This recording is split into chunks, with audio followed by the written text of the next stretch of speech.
padre, si tuviéramos que contar un par de historias, ¿no? Que no conozcan, no solamente los peruanos, el mundo de la hora papa, ¿cuáles serían? ¿Qué historias, qué anécdotas, qué situaciones describen al hoy Papa León XIV? Lo primero que podría destacar es que él era muy cercano a sus sacerdotes, desde el primer momento, confiaba en nosotros. Nunca, al menos a mí personalmente, nunca me dio órdenes, hay que hacer esto, aquí, allá, no, dejaba hacer. Definitivamente yo tenía que consultarle muchas cosas, ¿no? Y siempre él preocupado por llegar a más gente y la pobreza. Teníamos un comedor parroquial, lo potenciamos más. Ese comedor se cerró en la época de la pandemia 2 años y me dijo, Jorge, tengo un sueño, por favor, reabran el comedor porque hay mucha gente que lo necesita. Esas situaciones donde él se preocupaba nos ayudaba mucho, ¿no? A seguir avanzando en esa tarea pastoral e evangelizadora. En una misa del Corpus Christi, aquí en la ciudad, la misa la hicimos en un estadio que tiene capacidad de más de 10,000 personas, el estadio lleno. Al celebrar la misa, pidió que toda la limosna que se haya dado en esa misa sea llevado a Cáritas para que desde ahí se hagan los proyectos en ayuda para los migrantes. Aquí en Chiclayo hemos tenido mucha gente que solamente estaba de paso hacia Lima o hacia Chile, pero se quedaban varios días por acá y siempre se les ha ayudado. Soy consciente de ello. Hay un video que está circulando por ahí que un periodista entrevista a un vendedor de caramelos en la puerta de la catedral, que es un mendigo, y lo recordaba con cariño al Papa, que lo saludaba, le compraba de repente algún caramelo, era acogedor con él, ¿no? O sea, no simple pasaba y no lo miraba, no. Él estaba muy pendiente del pueblo, ¿no? Siempre ha querido estar cerca de los párrocos, de los sacerdotes. Hemos tenido inundaciones por las lluvias del fenómeno del Niño. Él mismo se iba con los piquetes de ayuda a llevar la ayuda porque quería estar cerca de la gente y que sienta la gente que su pastor está con ellos y que le lleva algo, ¿no? Nunca ha sido una persona que trate de figurar por figurar, ¿no? No, era un hombre muy sencillo, de verdad eso sí se los aseguro, no pretendía llamar la atención en nada, al contrario, ¿no? Estaba siempre tratando de ayudar a todos. Se ve que era un hombre de servicio, por lo que usted nos cuenta. Sí, sí, bastante. ¿Por qué en aquel momento Monseñor Prevost decidió obtener la nacionalidad peruana? ¿Por qué eligió ser peruano? Bueno. ¿Tenía previsto vivir el resto de su vida en Perú un poco? ¿Qué sabe usted de esa decisión? He leído un artículo de un sacerdote agustino que trabajaron juntos en Chulucanas y en Trujillo. Y él ahí comenta que estando ya en Chulucanas y Trujillo, él ya quería hacerse peruano. Pero no lo terminó porque lo llamaron a Estados Unidos. Él, como buen religioso, tiene que obedecer. Pensaría que regresaba a Estados Unidos y pasaba unos años, regresaba. Pero lo nombraron superior en Estados Unidos. Y luego lo nombraron superior a nivel mundial. Entonces ya se limitó. Y me imagino que pensaría, ya no regresaré por las misiones. Regresó porque tenía que potenciar las vocaciones. Él regresa el 2013 a Estados Unidos para potenciar las vocaciones de su congregación. Cuando ya está aquí en Perú con nosotros, ahí sí coincidió tanto su deseo como la obligación.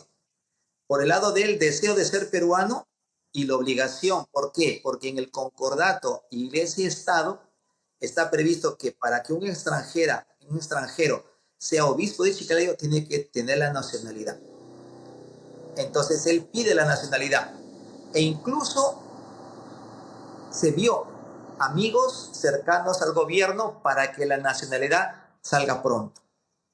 Y sí le digo con sinceridad, él se sentía feliz, hacía bromas de su DNI, porque acá normalmente nos ponemos los nombres y los dos apellidos.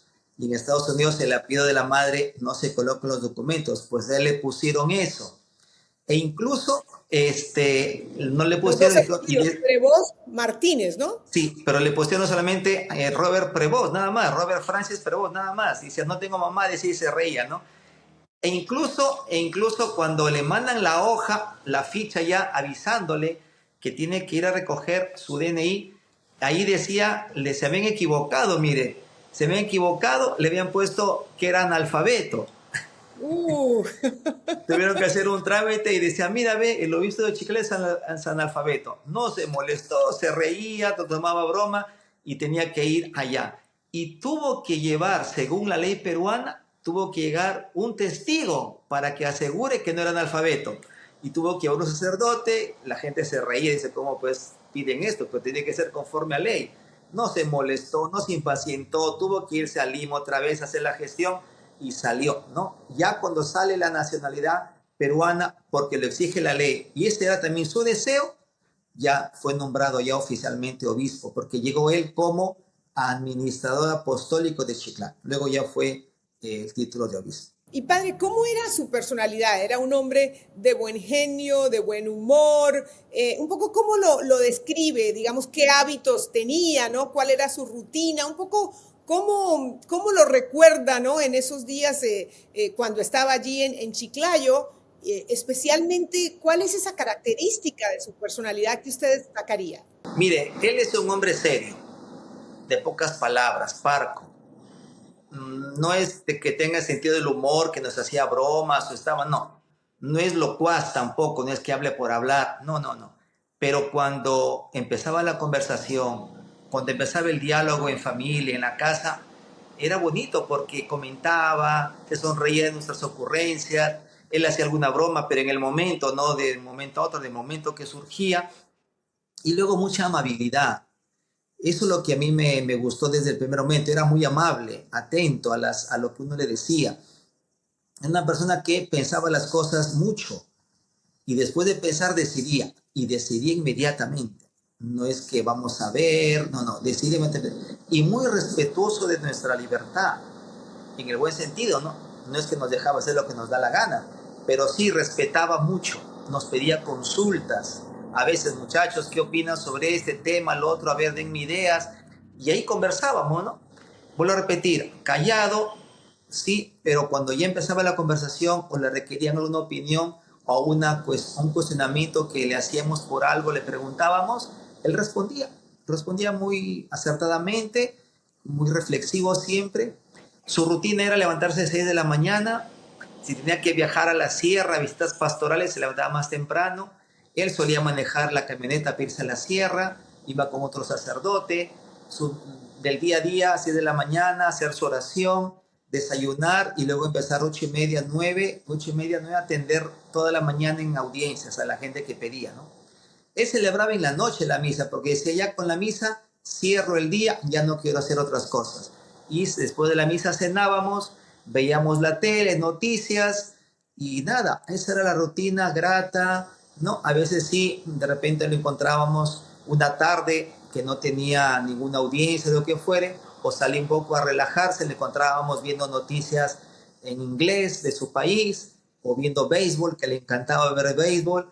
Intentó un día explicarnos, mejor cuando nos juntamos con él, vamos, explícanos cómo son los puntos, ¿no?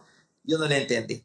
Yo no le entendí, nos reíamos y ya decía, bueno, miren nomás, miren, esto es así. Y él lo veía muy entusiasta, ¿no? Muy entusiasta viendo a su equipo favorito, ¿no? Creo que el Chicago Bulls, una cosa así, ¿no?